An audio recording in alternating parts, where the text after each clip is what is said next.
Sister உங்களுக்கு தெரியுமா அந்த பாஸ்டர் அப்படியா, பிரதர் உங்களுக்கு தெரியுமா இந்த பாஸ்டர் இப்படியா அப்படின்னு காசிப் பண்ணிகிட்ருக்கீங்களா?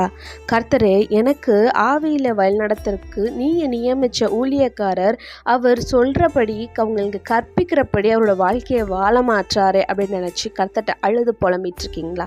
அப்போ கர்த்தர் இன்னைக்கு உங்ககிட்ட தான் பேசணும்னு நினைக்கிறாங்க. இப்படிப்பட்ட ஊழியக்காரங்கள் கர்த்தரோட காலத்துலேயும் வாழ்ந்திருக்காங்க. அவங்கள குறித்து கர்த்தர் என்ன சொல்கிறாரு அப்படிங்கிறத மத்தேயு 23 அதிகாரத்தில் நம்ம வாசிக்கலாம். வேத பாரகரும் பரிசேயரும் மோசேயினுடைய ஆசனத்தில் உட்கார்ந்திருக்கிறார்கள்.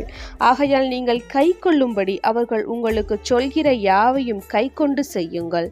அவர்கள் செய்கையின்படியோ செய்யாதிருங்கள், ஏனெனில் அவர்கள் சொல்கிறார்கள் சொல்லியும் செய்யாதிருக்கிறார்கள். ஆக்சுவலி உங்களுக்கு கர்த்தரோட வழியில் நடக்க கர்த்தர் நியமித்த பாஸ்டர்ஸ் எப்படிப்பட்டவங்களா இருக்கிறாங்க அப்படின்னா, கர்த்தரோட வார்த்தையை உங்களுக்கு சொல்கிறவங்களா இருக்காங்க. அவங்க கர்த்தரோட பாதையில் உங்களை வழிநடத்துகிறவங்களா இருக்கிறாங்க. அதை தான் அவங்க ப்ரீச்சும் பண்ணிகிட்ருக்காங்க.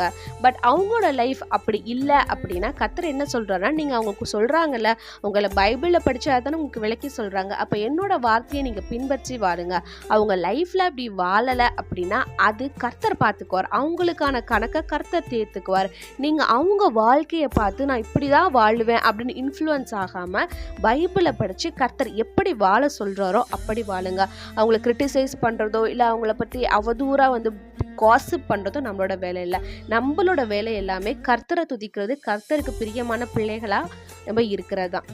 உங்களுக்கு இந்த வீடியோ பிரயோஜனமாக இருந்தால் ஒரு லைக் பண்ணுங்கள். இதை யார் கேட்கணும்னு நீங்கள் நினைக்கிறீங்களோ அவங்க கூட ஷேர் பண்ணுங்கள். கர்த்தர் உங்களை ஆசீர்வதிப்பார். ஆமேன்.